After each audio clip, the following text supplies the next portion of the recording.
So we thrashed Gabon 4 goals to 1, and I know everybody is still enjoying themselves. But for the Super Eagles of Nigeria, enjoyment only lasts for a second. They have instantly moved on to training. This is what they call the recovery training session. Let me just walk you guys through what that is. After every game, the teams that played, remember those that started the game and those that played large periods of the game, do not really take part in all the training and all training routines. They just do the little huddle together, do their own very little jog, and then go for recovery. Some sit it out, some get massages. In sometimes they do ice bath and all of this stuff. But the point is, it's very light training, and then it's also targeted at specific physical concerns that came up for some players, from the match. You understand? So and then those that did not play the game for long periods. That is, think of a Chus Ekong that came in late. Think of an Awaziem that came in late. Stuff like that. You get maybe you might even say you'd want to think. I want to say we think about what's his name. Ejuke, but I think he ended up playing for an extended period because of the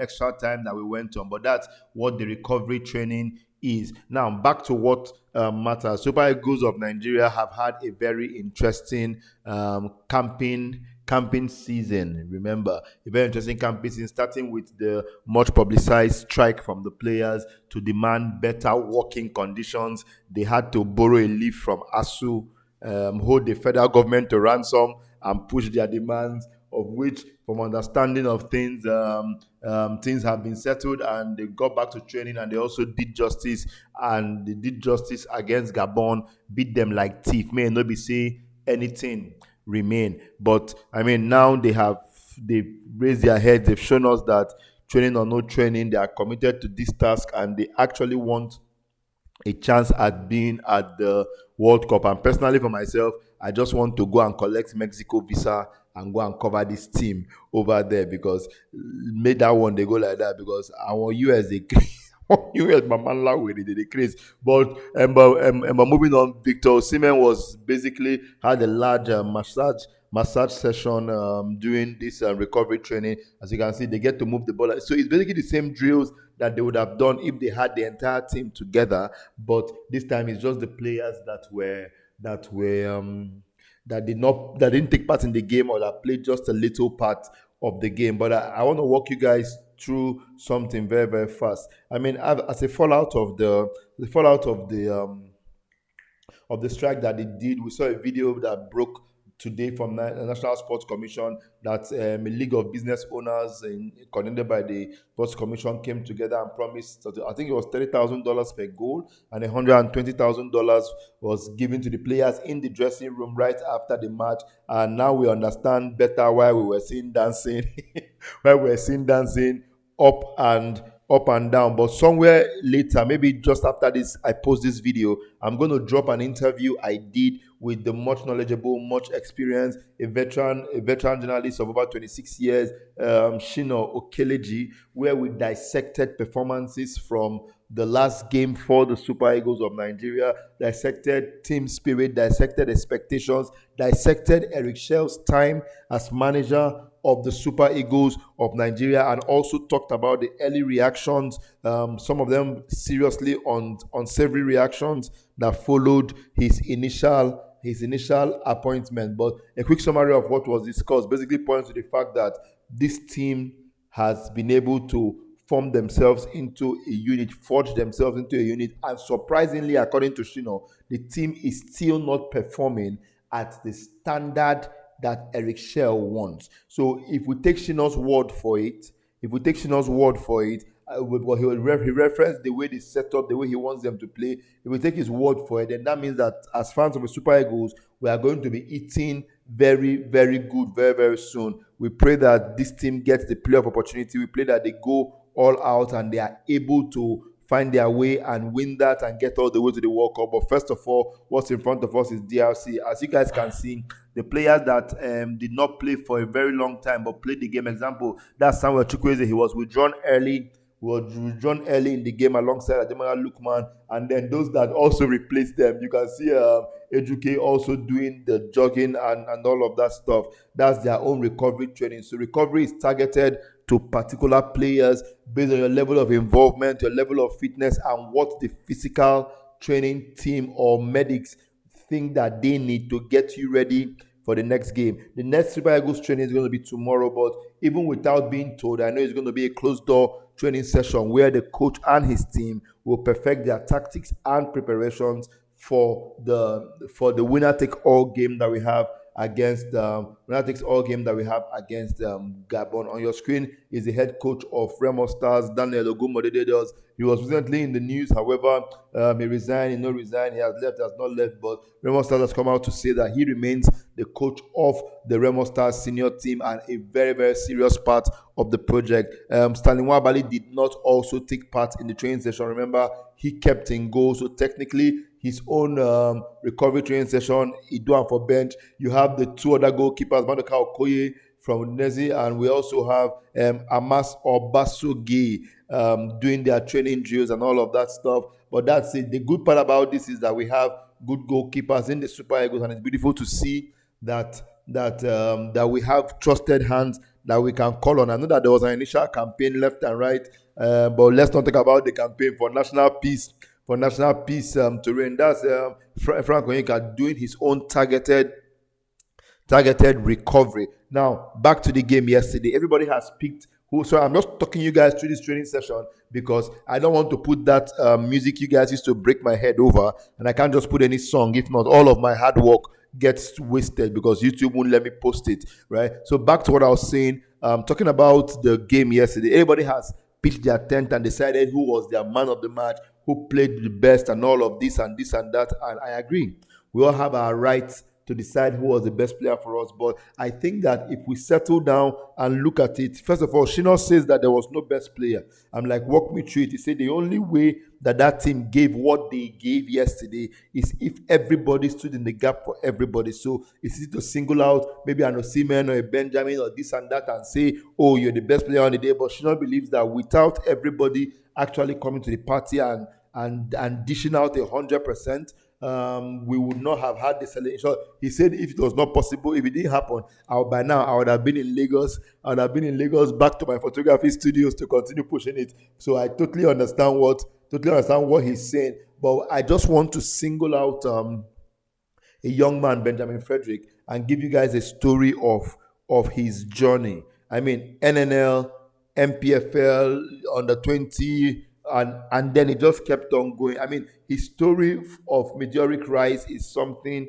out of a storybook, out of a fairy tale, and that is the dream for every Nigerian player on the street hoping to make it big. I mean, we've seen the Victor Osimhen story. I mean, I've personally been to where Victor Osimhen grew up and all of that stuff. We have seen the story. I have seen the little place that they started life, and we have seen that football has the power to change it. So football has also done its ever transformative power in the life of Benjamin Frederick, and I honestly pray that since he has shown himself strong, he stayed long enough in the team. Remember, he was not even invited for the Unity Cup that he played with the Super Eagles. Ahmed Musa had to leave camp because he was getting married to his beautiful bride, and then the coach just extended an invitation to Benjamin Frederick. It was more like, oh, you are in Brentford? Oh, that's fine, come train with us.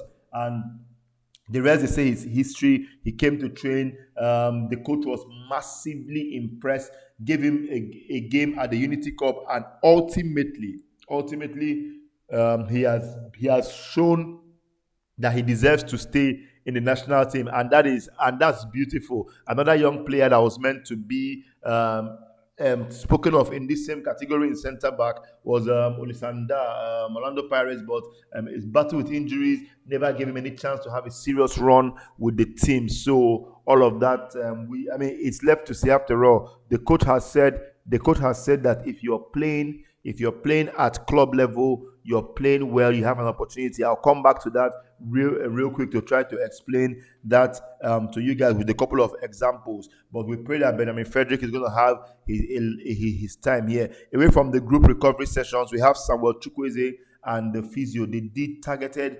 and paced runs about 7 times. I mean, again, the physical team knows what they are trying to attend to for every play, and it's beautiful to see that detail is being paid on an individual basis to the fitness of the Super Eagles players, because ultimately these are the guys that will do this business for us either way. Now, back to so in a private conversation between I think it was mentioned to me by Kola Daniel from Score Nigeria, I believe. He said that Eric Shell had told him a while ago in a conversation that as if you are playing for your club regularly, you pray for your club week in, week out, and you're putting in fine performances, you can always play for the national team and you get the opportunity. Now, I'm pointing this out because particular reference to Chidera Ejuke and Awaziem, because these guys, you'll be forgiven to say that their stint with national team was never going to happen again. You'll be forgiven to say that, but we saw Chidozie Awaziem move from the US. I can't remember the name of the club in the US. Move from the US, go back to France, cement his place in Nantes as a starting centre back, putting in amazing performances back to back, and all of a sudden he's back with the national team. This is his second invitation since he came back, and this time he was on the grass. He got to play and help Nigeria to navigate the extra time after 90 minutes, which is beautiful to see. But to me, one of my fairy tale stories is Chidera Ejuke. So, some of you might not know, 2021, 2022 had a steady run with the team, a very, very steady run with the team. I think he did not make the AFCON. He didn't make the AFCON team. I think that's where it fizzled out or something. I just need clarity on that. I'll clarify.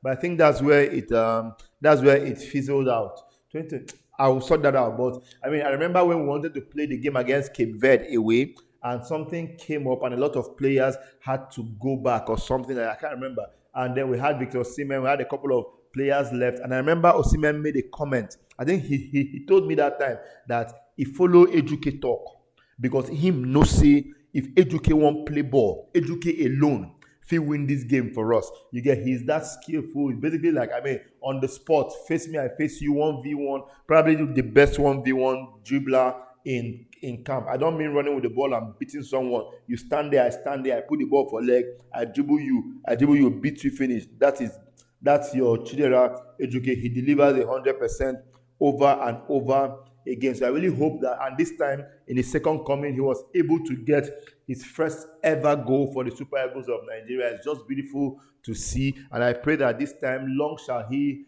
remain in the Super Eagles as much as possible. If you can add quality, you're welcome. Alan Swarth on Twitter, a popular journalist that follows Nigerian African football, was conflicted, pointing out that he doesn't think Ejuke had some of the best introductions, but then gets the goal and everything is forgiven. For us, I mean, Ejuke is your one extra touch kind of player, I know, and he's a schemer. These things happen with schemers, and we hope it works perfectly. The boys are done with their training session, and they are basically heading out. And as usual, the moment you say Super Eagles of Nigeria, fans are always constantly bombarding. I mean, people basically wait in front of the hotels to get a glimpse of the players. It's really that serious around the national team. People do not joke with the national team of Nigeria. Anytime they are around, they are surrounded. People come to show a lot of love, and it's beautiful to see. That's why they are the Super Eagles of Nigeria, the most sought after, the most, I won't say decorated, but if it just give me slap. But there you have it, guys. Thanks for listening and letting me talk you guys to the second training session. Remember, my name is Victor Modo. I am in Rabat around the team. I try to go everywhere the team goes to ensure I bring you guys updates. You guys can share this video, show love. You can be one of my super gifters on YouTube. Let's make magic happen together, because Danla Morocco. Well, it was beautiful. The team is done with their training session. We have seen that it's been wrapped up, and it's now serious business ahead of the game against DR Congo. Remember, DR Congo defeated Cameroon in their own semi-final, basically. So the prayer point is that we are able to do the game and do justice do the game, do justice, and secure the win we need to move on to the intercontinental playoffs. My name is Victor Modo, Mozero Media, the best photography studio in and around Lagos, and other things that we do. Thank you so much, guys, for tuning in and for watching this video. Thank you.